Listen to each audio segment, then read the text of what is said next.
My name is Fannie, and at 57 years old, I thought I understood what Christmas meant. I remember baking gingerbread cookies with my daughter Sarah when she was little, her tiny hands covered in flour giggling as we decorated each one. Those were the days when our kitchen smelled like cinnamon and love, when Christmas morning meant Sarah jumping on my bed at dawn, eyes sparkling with excitement. But this year, standing on her doorstep with carefully wrapped presents, I realized how much had changed. The warm glow from her windows seemed to mock my hopes, and the sound of laughter inside felt like it belonged to a world I was no longer part of. I had spent months preparing something special for my granddaughter Emma, pouring my heart into every stitch, believing that maybe this Christmas would bring us back together. Before I share what happened that night, I would love to know where you are watching from tonight. Please hit that like button if you have ever felt left out during the holidays, and do not forget to subscribe, because we all need to know we are not alone in our struggles. Have you ever stood outside looking in, wondering how relationships can change so completely? Let me tell you about the night that changed everything. The story really begins 8 years ago, when my husband Robert died in a car accident on a rainy Tuesday morning. Sarah was 24, then fresh out of college, and we clung to each other through those dark months of grief. She would come over every Sunday, and we would cook his favorite meals together, sharing memories and tears. Robert had been the glue that held our little family together, always mediating when Sarah and I had our occasional mother-daughter spats. After he passed, it felt like Sarah and I became even closer united in our loss and love for him. Everything changed when Sarah met Marcus at her law firm 3 years later. Marcus Wellington III, as he liked to introduce himself, came from old money and older prejudices. He was a senior associate, tall and polished, with the kind of confidence that comes from never having to worry about paying bills. Sarah was immediately smitten by his charm and sophisticated lifestyle. At first, I was happy for her. She deserved love after helping me through my darkest period. But Marcus made his feelings about me clear from their second date. During their engagement party, I overheard him telling his colleagues about Sarah's background, how she came from humble beginnings. He painted me as some charity case. His future wife was burdened with a seamstress widow who lived in a small rental house on the wrong side of town. When I approached their group to offer them appetizers, I had made Marcus barely acknowledged me, turning his back as if I were invisible. The wedding was beautiful, but cold. Marcus's family filled the expensive venue, while my side had just a few neighbors and my late husband's brother. I wore my best dress, one I had sewn myself, but I felt every judgmental glance from Marcus's relatives. Sarah looked radiant, but distant, as if she was already becoming someone I did not recognize. During the reception, I watched her laugh at jokes I knew she did not find funny, agreeing with opinions that contradicted everything she had been raised to believe. After Emma was born 3 years ago, things got worse. Marcus started setting boundaries about my visits. I could only come over when he was not home, and never during his family gatherings.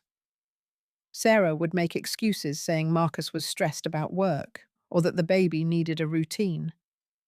I understood new parents needed space, but this felt different. It felt like erasure. I would sit in my quiet house every evening, surrounded by half-finished sewing projects, wondering how I had lost my only child to a man who saw me as an embarrassment. This past year had been particularly lonely. My social security check barely covered expenses, so I took on extra alterations work to make ends meet. My dining room table became a workshop where I spent long hours fixing hems and taking in waistlines for neighbors. The repetitive work gave my hands something to do, while my mind wandered to memories of better times. In September, I decided to create something special for Emma's Christmas gift. I remembered the baptism gown I had sewn for Sarah 32 years ago, made from ivory silk with hand-embroidered roses along the hem. That dress had been featured in our local newspaper when Sarah wore it, and every woman in our church had complimented the intricate needlework. I still had some of that same silk thread left over stored carefully in my sewing box. For 3 months, I worked on Emma's dress every evening after finishing my alterations. Under the dim light of my old sewing lamp, I embroidered tiny flowers and vines around the neckline and sleeves. Each petal required dozens of tiny stitches, and my arthritic fingers often cramped, but I pushed through the discomfort. This dress represented more than clothing. It was my love made tangible, my way of connecting with a granddaughter I barely knew. I chose soft lavender thread for the flowers, remembering how Sarah used to pick wild violets from our backyard and bring them to me in tiny bouquets. The memory of her gap-toothed smile as she presented those wilted flowers made my eyes water as I worked. Robert used to say I could put poetry into fabric, that my needlework told stories no words could capture.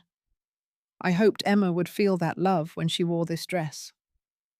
Between November and December, I also saved every spare dollar to buy additional gifts.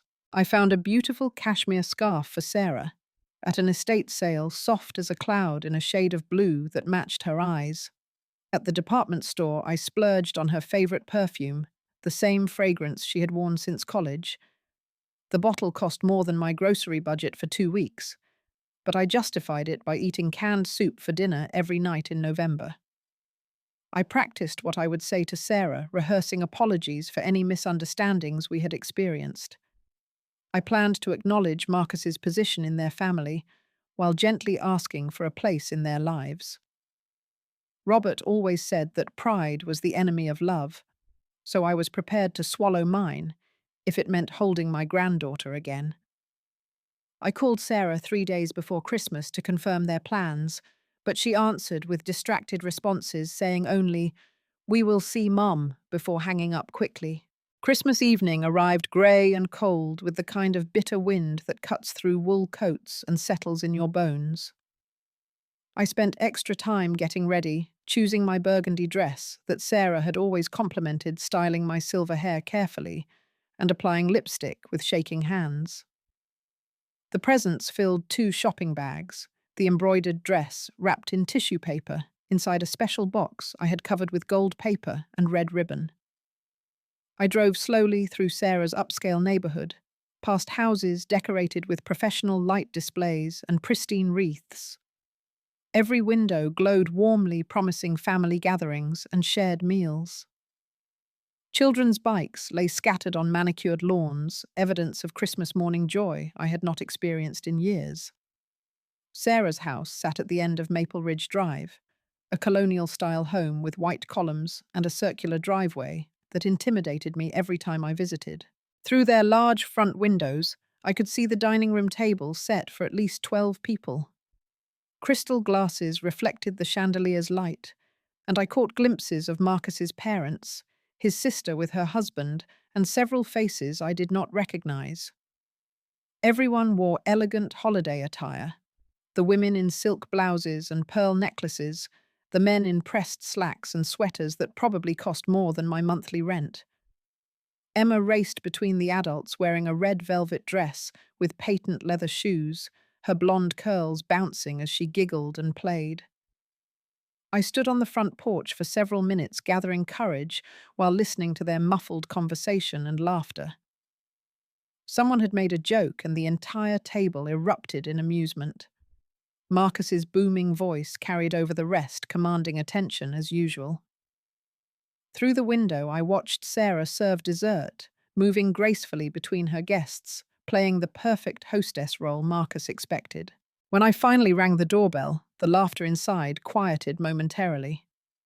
I heard footsteps approaching, and my heart hammered against my ribs. The porch light clicked on, and I squinted against the sudden brightness. Sarah opened the door wearing a stunning red cocktail dress I had never seen before, her hair professionally styled, makeup flawless. But her expression when she saw me was not surprise or joy. It was annoyance mixed with panic. "Mum, what are you doing here?" Her voice carried no warmth, no Christmas greeting, just barely concealed irritation. She stepped partially outside, pulling the door closed behind her to block my view of the celebration inside. I lifted the shopping bag slightly, managing a hopeful smile. I brought Emma's Christmas gifts. And something special for you too, sweetheart. I have been working on it for months. My voice sounded smaller than I intended, already apologetic, before she had even responded. Sarah glanced back toward the dining room, then faced me again. Her cheeks were flushed, whether from embarrassment or the wine she had been drinking, I could not tell. This is not a good time, Mum. Marcus's entire family is here for dinner. We talked about this. Talked about what? I knew exactly what she meant, but I needed to hear her say it. She looked at her feet, then back at me. About boundaries.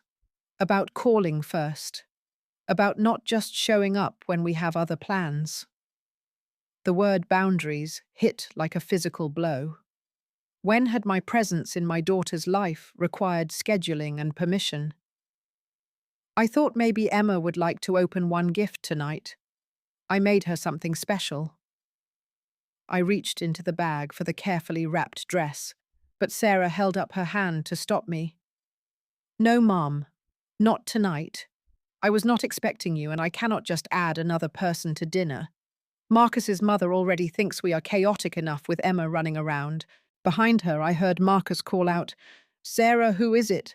Close the door, you are letting the cold air in." Sarah's face reddened further. She turned toward the house and called back, "Just give me a minute," then looked at me with something resembling pity. "You should go home, Mum. We can talk after the holidays." After the holidays. I repeated the words, slowly testing how they sounded, how they tasted in my mouth like ash. "So I am not invited to Christmas dinner with my own family." She did not answer directly, but her silence was confirmation enough. We discussed boundaries, remember? You cannot just expect to be included without an invitation. Through the crack in the door, Emma's voice called out, "Mummy, who are you talking to?" I heard her little footsteps approaching, and my heart leaped with hope. But Sarah quickly stepped back inside and started to close the door. "It is nobody important, baby. Go back to the table." Nobody important. The words struck me speechless. As Sarah shut the door, I caught one last glimpse of the warm, bright dining room, the family I was not part of, the granddaughter who had been told I was nobody important. The porch light clicked off, leaving me standing in darkness while the celebration continued inside, as if I had never been there at all. I walked back to my car in a daze, the shopping bags suddenly feeling heavier than concrete blocks. My hands shook so violently I could barely get the key in the ignition. Behind Sarah's front door, I could hear Marcus's voice asking, "Who was that at the door?" "Just someone selling something," Sarah replied, her voice carrying clearly in the cold air. "Nobody we know." The casual lie broke something inside me. I was not just unwelcome. I had been erased, reduced to a stranger peddling goods they did not want. I sat in my car for 20 minutes, tears streaming down my face, watching shadows move behind their curtains. Every few minutes, Emma would run past the window, and I could see her animated gestures as she told some story to the assembled adults. She was growing up without knowing me, and I was powerless to change that. Instead of driving home, I found myself heading toward Riverside Park, where I used to take Sarah when she was Emma's age. The playground was empty and covered with a thin layer of snow, but the old wooden bench overlooking the creek remained unchanged. I sat down with the shopping bags beside me and opened the box containing Emma's dress. Under the streetlight, the embroidered flowers seemed to glow with their own light. Every stitch represented hours of hope, love, and foolish optimism. I remembered Robert sitting on this same bench 15 years ago, watching Sarah graduate from high school. "She is going to do amazing things," he had said, squeezing my hand. "But she will always need her mother." Do not let anyone convince you otherwise. I wished I could ask him what to do now. How to fight for a relationship with a daughter who seemed determined to cut me out of her life. The cold seeped through my coat, but I could not bring myself to leave. I thought about all the Christmas mornings Sarah and I had shared, the traditions we had created together. She used to wake me up at 5 in the morning, insisting that Santa had come, and we had to check immediately. We would make hot chocolate and open gifts, slowly savoring each surprise. She always saved my gift for last, claiming it was the most important one under the tree. When had I become an embarrassment to her? When did Marcus's approval become more important than her mother's love? I understood that marriage required compromises, and that in-laws could be challenging, but this felt like complete capitulation. Sarah had not just married Marcus. She had transformed herself into someone he could be proud of, someone whose background did not require explanation or apology. As I sat there shivering, I made a decision that would change everything. I would not go home and cry myself to sleep like I had after every other rejection. I would not spend another year hoping for scraps of attention from my own daughter. I carefully rewrapped Emma's dress and wrote a note on the back of an old receipt I found in my purse.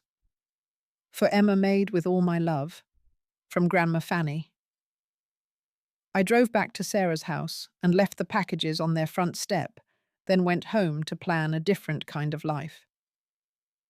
The week after Christmas, I did something I had never done before. I enrolled in a computer class at the Riverside Community Center. At 57, I was the oldest person in the room, surrounded by people half my age, learning to build websites and manage social media accounts. The instructor, a patient young man named David, showed me how to create email accounts and navigate the internet. I felt foolish asking basic questions, but David never made me feel stupid for not knowing that a browser was not a person who looked at things. Within a month, I had created Facebook and Instagram accounts, specifically to showcase my needlework and sewing projects. I photographed every piece I created, learning about lighting and angles to make my work look professional. The response amazed me. People from around the world commented on my embroidery techniques and asked about commissioning custom pieces. I had been sewing for 40 years, but had never considered that strangers might appreciate my skills. Through the community center, I met Helen Rodriguez, a 72-year-old widow whose husband had died the same year as Robert. Helen had silver hair that she wore in intricate braids, laugh lines that spoke of a life well lived, and an energy that put people half her age to shame. She had started a support group for widowed women, and she invited me to attend a meeting. I almost declined, thinking I was not the type of person who shared personal problems with strangers, but something about Helen's warm smile convinced me to try. The support group changed my perspective on everything. These women had faced loss, rejection, and loneliness, but they had rebuilt their lives with purpose and joy. Margaret, who was 81, had learned to paint watercolors after her husband died, and now sold her artwork at local galleries. Linda, 63, had returned to college and earned a degree in social work. They listened to my story about Sarah without judgment and offered practical advice instead of empty platitudes. Helen suggested we start teaching sewing classes together, combining my technical skills with her organizational abilities and enthusiasm.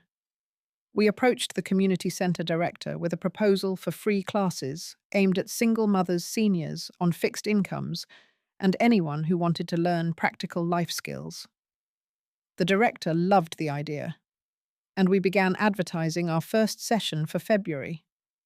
Our classes filled up immediately.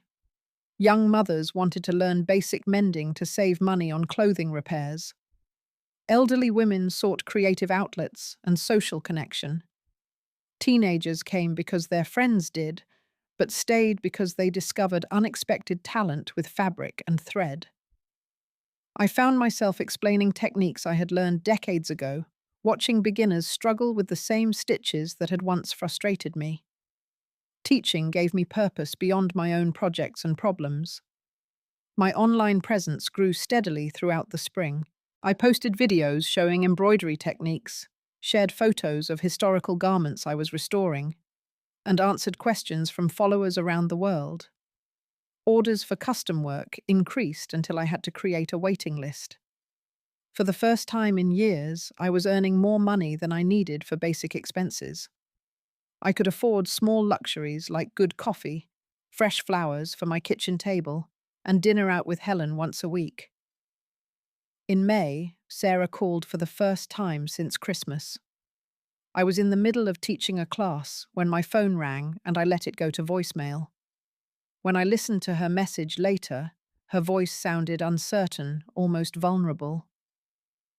"Mum, I was thinking we should talk.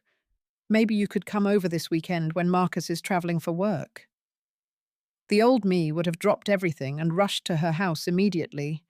The new me checked my calendar and realized I was busy with classes, a craft fair, and dinner plans with my support group friends. I called her back 2 days later during my lunch break between teaching sessions. "Sarah, hello. I got your message. This weekend will not work for me. I have commitments I cannot change. What about the following Tuesday afternoon?" The silence on the other end stretched so long I wondered if the call had dropped. She was not accustomed to me having a schedule that did not revolve around her availability.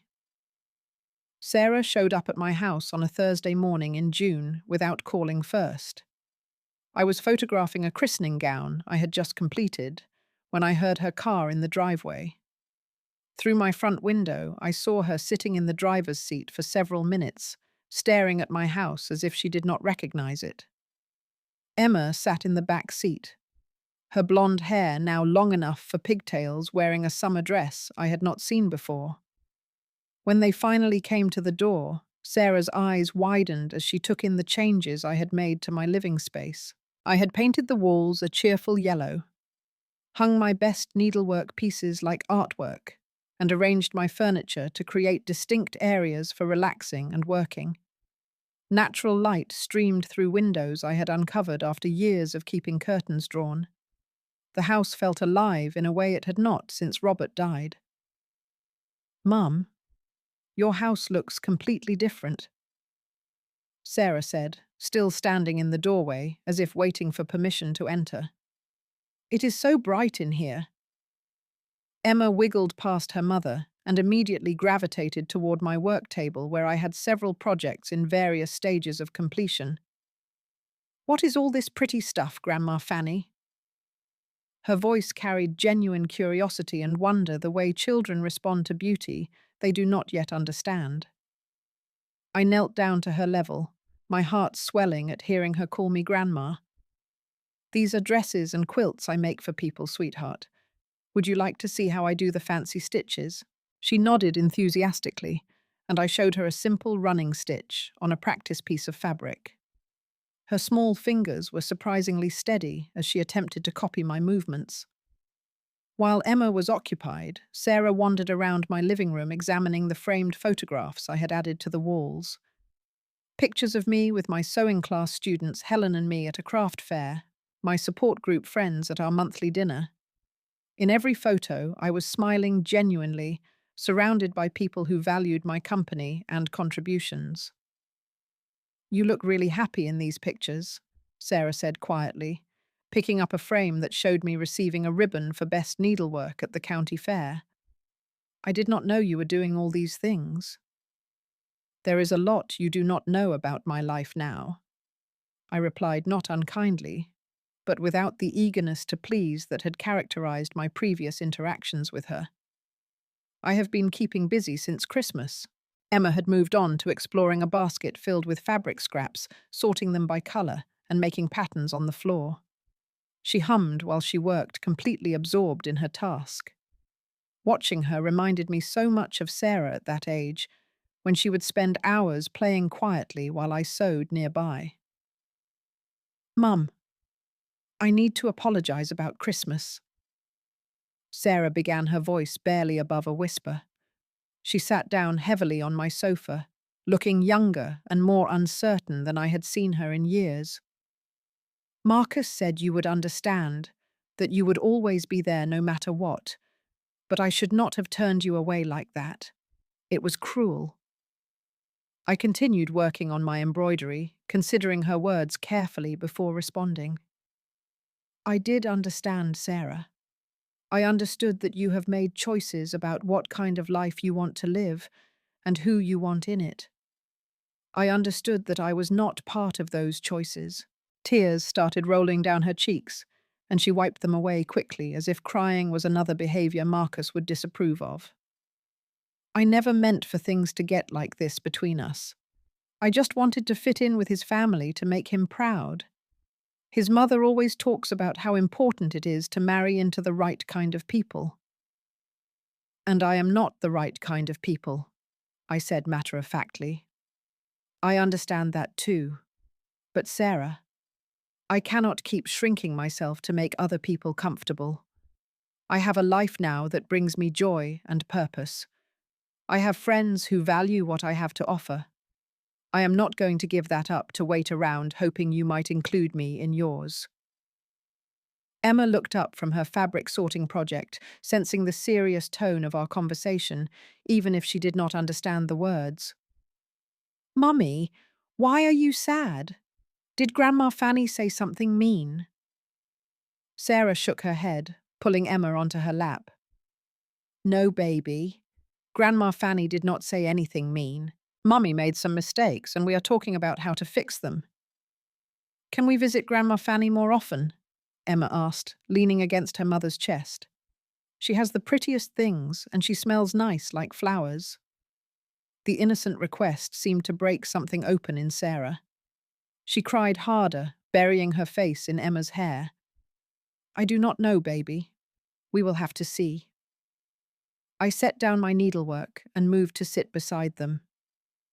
Emma, would you like to learn how to make something beautiful with these fabric pieces? She nodded eagerly, and I helped her create a simple pattern with the scraps, while Sarah composed herself. As we worked together, I realized that this was what I had been missing. Not just time with my granddaughter, but the joy of sharing knowledge, of watching someone discover their own creativity. Emma had my steady hands and Sarah's eye for color combinations. She might never need to sew for practical reasons, but she could learn to appreciate the meditation of repetitive stitches, the satisfaction of creating something beautiful from basic materials. I want to try to rebuild our relationship, Sarah said, finally her voice stronger now. But I do not know how. Everything feels so complicated with Marcus and his expectations. Relationships are not complicated, Sarah, I replied, helping Emma tie off a simple stitch. Either people make space for you in their lives, or they do not. Either they value what you bring to the relationship, or they do not. I spent too many years trying to earn a place at tables where I was not wanted. I am not going to do that anymore, not even for you.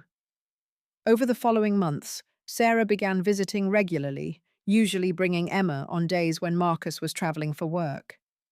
I never asked about his schedule or why she chose those particular times. I simply welcomed them when they came and continued with my own activities when they did not. Emma became my most enthusiastic student, learning basic embroidery stitches and helping me organize fabric by color and texture. During one visit in September, Sarah noticed the calendar on my refrigerator filled with teaching appointments, craft fair dates, and social activities.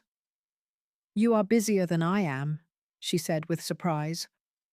I had no idea you had so many things going on. I built a life, I replied simply. When I realized I could not count on family relationships to give my days meaning, I found other sources of purpose and joy. It turned out there was a whole community of people who needed what I could offer. That afternoon, Sarah helped me prepare materials for my evening sewing class. As we cut fabric pieces and organized supplies, she asked questions about my students, my online business, and my friendships with Helen and the other women from my support group.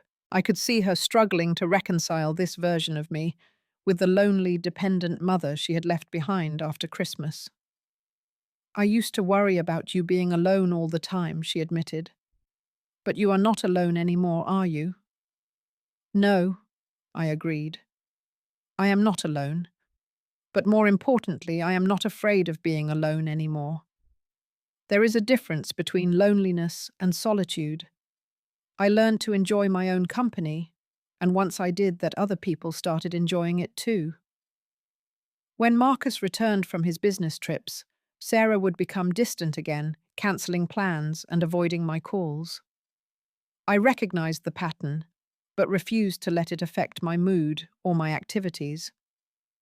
I had learned that her availability was not a reflection of my worth, and her withdrawal was not a punishment I needed to endure silently.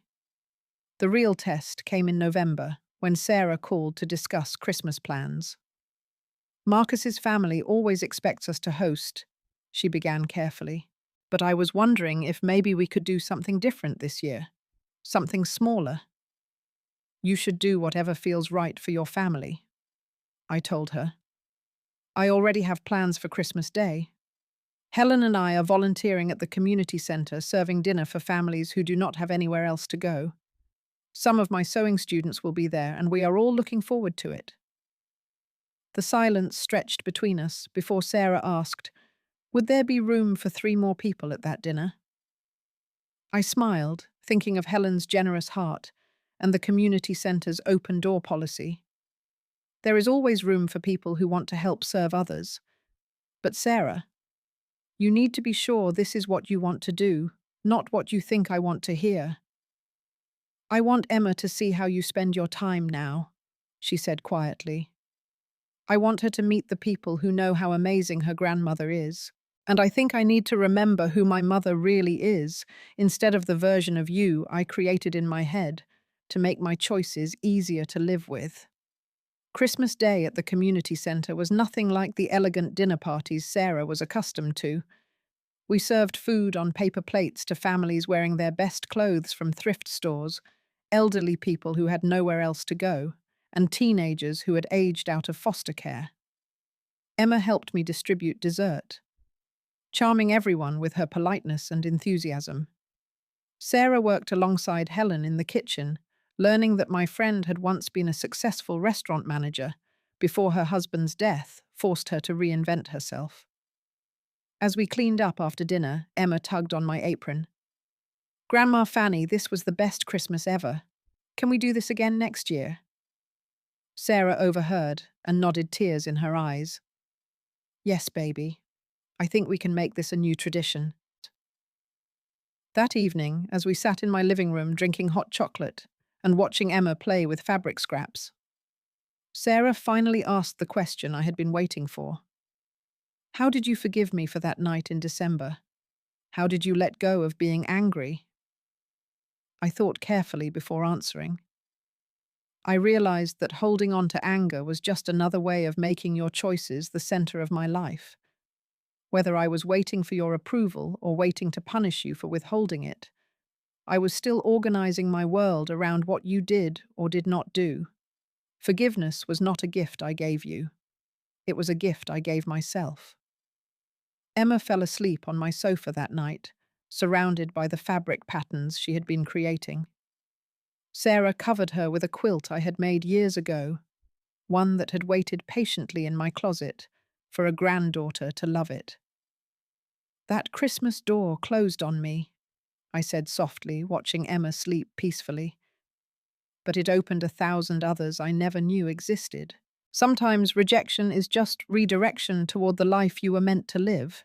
Sarah nodded, understanding finally that the woman who had stood on her doorstep, begging for inclusion, no longer existed.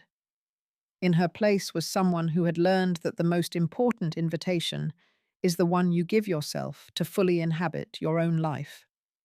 What started as the worst Christmas of my life became the beginning of my best years. I learned that you do not need someone else's permission to matter, to contribute to build meaningful relationships. Emma is now learning embroidery and helping me teach younger children at the community centre. Sarah has found the courage to set boundaries with Marcus about respecting me and including me in their lives as equals. not as a charity case to be managed.